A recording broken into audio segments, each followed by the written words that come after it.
안녕하십니까. 지난 시간에 이어서 이번에는 포천 억대 보험 설계사 살인사건에 대해서 말씀드리겠습니다.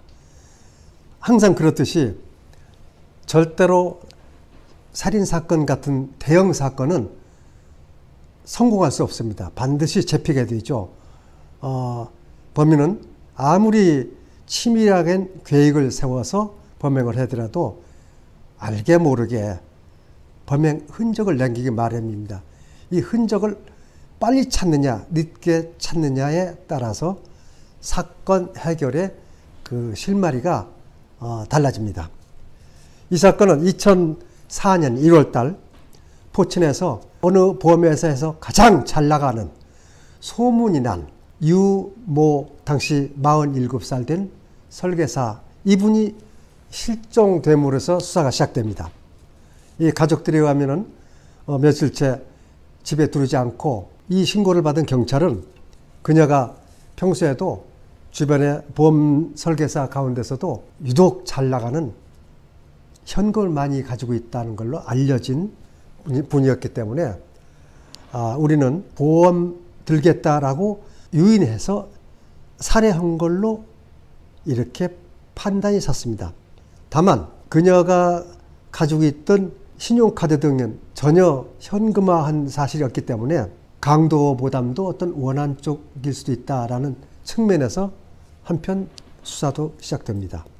그러나 그녀가 이 포천 모 지역에서 마지막으로 핸드폰 전원이 끊겼고 마지막 통화한 사람이 신모 씨로 확인됨에 따라서 그 신모 씨에 대한 추적이 시작됩니다.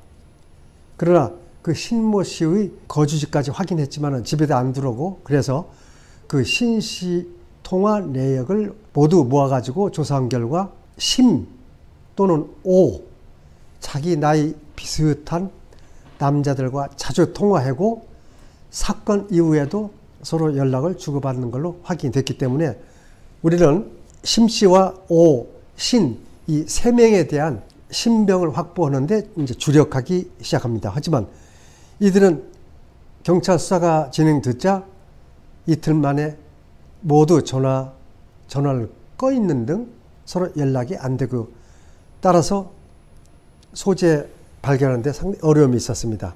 특히 이 그녀는 보험 상담을 하기 위해서 만나러 간다고 주변 동료한테 이야기하고 나갔기 때문에 당연히 그 신 씨와 함께 아마 보험 관련 상담을 했던 것으로 보아지고 신 씨의 용의점이 상당하다 우리가 판단을 했습니다.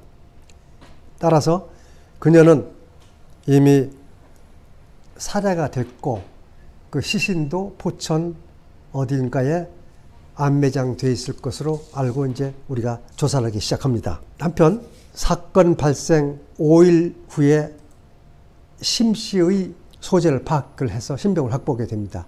그러나 그 심 씨는 오모 또 신모와 함께 유모 보험 설계사를 만났던 사실을 인정을 합니다. 만나서 세 명이 공통으로 보험 들기로 약속을 했다라고 인정을 하는데 그러나 이들이 보험 들 만한 수입도 없고 그 이유도 석연치 않았습니다. 아직 신병 확보가 되지 않은 신 씨와 오 씨를 이제 추적해서 이들 세 명을 신병을 확보해야 이들로부터의 구체적인 만약에 담합하지 않았다면 이런 내용을 분리해서 조사하면 쉽게 사건이 해결될 것으로 보고 신 씨와 오 씨의 별개로 수사팀을 구성을 해서 쫓기 시작합니다. 그 중에 오모 씨의 집이 서울 수효동에 있었습니다. 그건 제가 우리 도경팀을 데리고 그 오 씨 집을 찾아갑니다. 서울 사람이 다 잘 사는 건 아니었습니다. 대지 12평에 8평짜리 방 하나 부엌 하나에서 이 오 씨는 살고 있었는데 그 부인은 직업도 없이 5살 먹은 여자애하고 집에 있었습니다. 나는 그 오 씨 부인에게 오 씨가 어디 있느냐고 물은 결과 5일째 집에 들어오지 않는다고 우리도 그렇죠. 찾고 있다고 상당히 걱정하는 얘기를 들으면서 그 오 씨 주변에 관해서 묻기 시작합니다. 신 씨와 심 씨에 대해서 아느냐? 라고 하니까 이 오 씨 부인도 그 남자들이 가끔 집에 함께 오고 자기 남편과 이 친한 사람이라는 것까지는 알고 있었습니다. 그러는 가운데 저한테 전화 한 통이 옵니다. 전화를 받은 저는 깜짝 놀랐습니다. 우리 수사본부 요원으로부터의 전화인데 지금 나하고 대화하고 있는 이 부인의 남편, 즉 오 씨가 어젯밤에 서울 수효동 모 모텔에서 목매 자살한 사체로 발견됐답니다. 물론 모텔 주인으로부터 신고를 받은 그 관할 경찰서에서 이 사람이 이 유모 씨 보험 설계사 살인 용의자라는 걸 모르고 그 주머니에서 자살한 오 씨의 주민등록증을 발견하고서 조회 결과 이 사람이 수배 중이었다는 걸 알고 바로 수사본부에 연락이 되고 수사본부에서는 오 씨 부인과 대화하고 있는 저한테 그 연락을 왔어요. 저는 착잡했습니다. 오 씨 부인은 착하기 그지없이 보였어요. 이 부인한테 또 어린아이가 철 모르고 방에 앉아서 공기 놀이를 하고 있었고 그 부인에게 자초지종 얘기를 할까 하다가 하지 않고 그냥 나왔습니다. 나오면서 용기를 잃지 말고 살아라. 오 씨는 아마 곧 돌아오겠죠. 그러고 그냥 나왔습니다. 나와서 수사본부로 갔죠. 신병 확보가 된 그 신 씨도 이제 자초지종 다 이야기하기 시작합니다. 내용은 이렇습니다. 먼저 신 씨가 이 피해자 유모 씨를 잘 알고 있었습니다. 나이는 자기보다 몇 살 위지만은 그 유 씨가 억대 연봉을 받는 현금이 제일 많이 가지고 있는 설계사라고 소문이 나 있었어요. 그래서 이 세 명은 아무런 직업도 없고 카드빚만 돌려막기로 용돈을 쓰고 그렇게 지내다가 한탕 허기로 작정을 했는데 이 신 씨가 평소 자기가 누님하고 잘 아는 보험 설계사 유 씨를 요인해서 카드에 상당한 돈이 있을 것이다 라고 생각해서 유모 씨를 목표로 하기로 했습니다.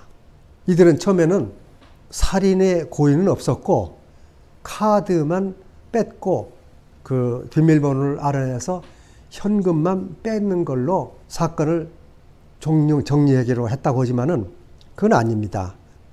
당연히 유 씨를 살려둘 경우 자기네들 강도 행각이 탄로가 나서 경찰에 체포를 면할 수가 없다는 사실을 뻔히 알면서 살려둘 리가 만무하죠. 일단은 처음에는 자기네들은 죽일 의사가 없었다고 이런 가운데 수사가 진행됩니다. 그래서 이 범인 신은 유 씨에게 전화를 합니다.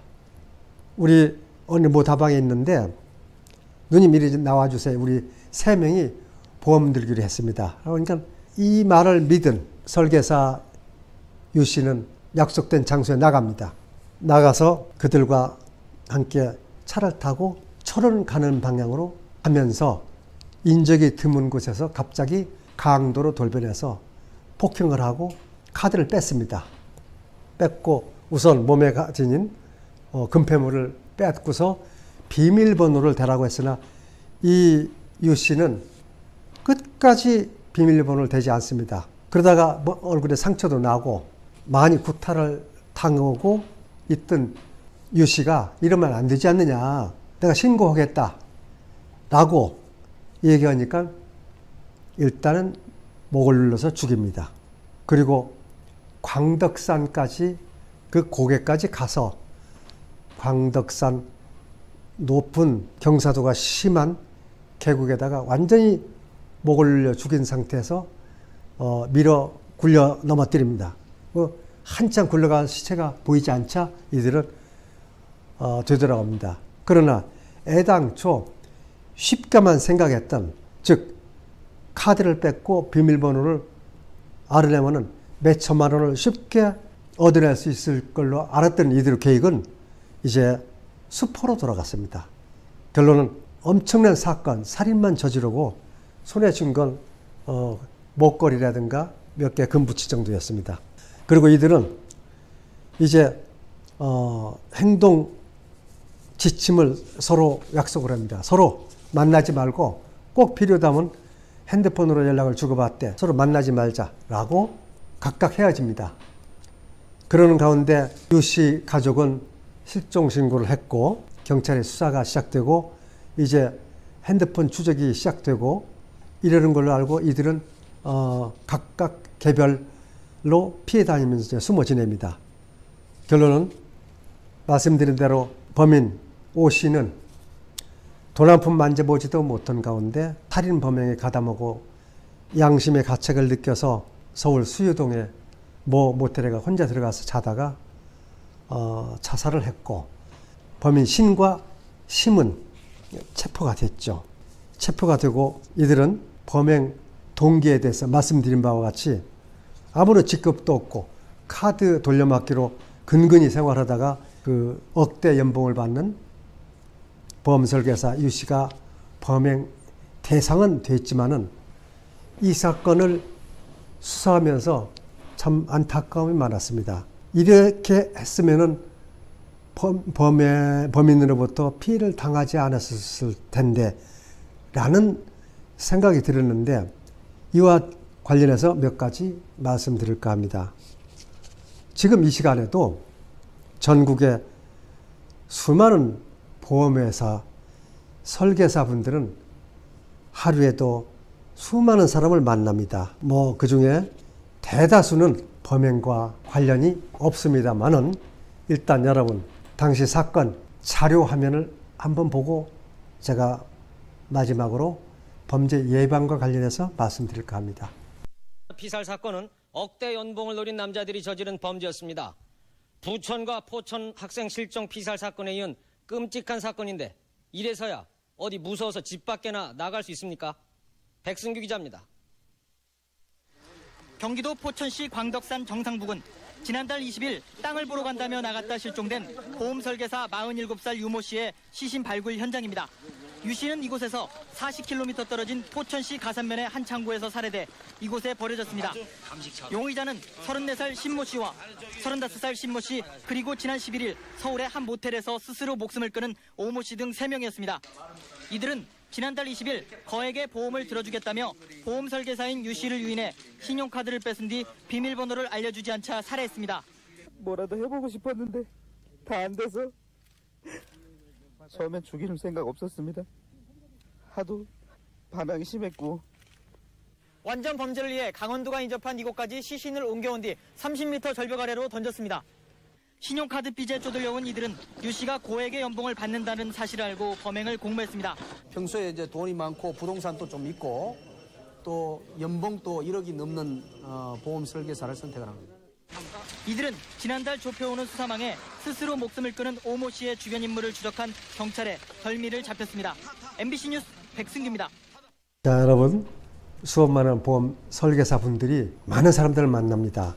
그러나 안타깝게 이 유모 씨 사건을 수사하면서 이렇게 했으면은 피해를 안 당했을 텐데 그런 아쉬움이 있어서 말씀드릴까 합니다. 대다수 많은 사람들이 범행과 관련 없이 순수한 보험 설계사와 만남이 이루어지는 경우가 많습니다만은 그러나 이 사건과 같이 현금을 노리고 어떤 범행을 계획하는 경우도 많이 있습니다. 그래서 만약에 이 유모 씨의 경우 예를 듭니다만은 지금 그 신 씨의 전화를 받습니다. 또 신 씨를 만납니다. 만났을 때 3사람이 있었습니다. 물론 그 범인 신은 이 두 분도 설명을 듣고 보험에 가입하려고 그런다라는 물론 얘기를 했습니다. 만약에 이 유모 씨가 그 장소에서 직장 동료 내지는 지인에게 지금 여기 무슨 다방인데 여기 신아무개를 만나고 있다. 이분이 고맙게도 저한테 전화해서 보험 들겠다고 해주기 때문에 이거 만났다. 참 고마운 분들이다. 라고 이 얘기를 했다든가 해도 이 전화 내용을 들은 범인 신 등 이 3명은 듣기에 그리 거부감을 느끼지 않을 것입니다. 다만 여기서 범인들은 사전에 계획했던 유 씨를 납치해서 신용카드를 뺏고 죽이려고 했던 이 범행 모의했던 것을 포기하게 됩니다. 누구한테인가 이 전화를 했다면 그렇게 포기할 가능성이 상당히 높습니다. 따라서 설계사분들이 아무런 의심 없이 많은 사람들로부터 전화를 받고 나가는 경우가 많이 있습니다만은 습관적으로 지금 어디에 누구와 만난다, 또 어떤 누군가의 차를 타고 갈 적에 지금 누구의 차를 타고 가는데 라고 차 번호를 남긴다든가 문자로 남긴다든가 뭐 여러 형태의 흔적을 남김으로써 범인이 생각했던 의도를 꺾을 수가 있습니다. 또 굳이 보험 설계사의 이 사건만 아니라도 택시를 타고 밤늦게 동료들 또는 주변 회식을 하고 술에 취해서 이 남자 혼자 운전하는 택시를 타고 귀가하는 경우가 많이 있습니다. 이런 경우에도 어떤 지혜가 필요합니다. 대다수 택시 기사들은 착한 분들이 있고 특히 개인 택시라든가 모범 택시 이런 분들은 더더욱이 그렇지만은 상당수 스페어 기사들도 많이 있고 또 이런 술친 고객들을 상대로 어떤 기회를 노리는 이런 범인들이 많이 있습니다. 이 부분과 관련해서는 지금까지는 제가 10여 회에 걸쳐서 살인사건, 조직폭력 이런 쪽에 집중으로 말씀드렸습니다마는 앞으로 범행 예방, 쉽게 우리가 예방을 위한 어떤 조치가 필요한 부분이 있습니다. 이 부분에 대해서 말씀드릴까 합니다. 이 두 건, 즉 부천과 포천의 보험 사기 관련 살인사건 이외에도 보험에 관련된 엄청난 사기 사건이 많이 있고 그렇지만은 이걸 일일이 다 말씀드릴 수 없기 때문에 두 사건을 예를 들면서 또 최소한도 예방적 차원에서 이런 조치가 필요했었다라는 내용으로 말씀 마칠까 합니다. 감사합니다.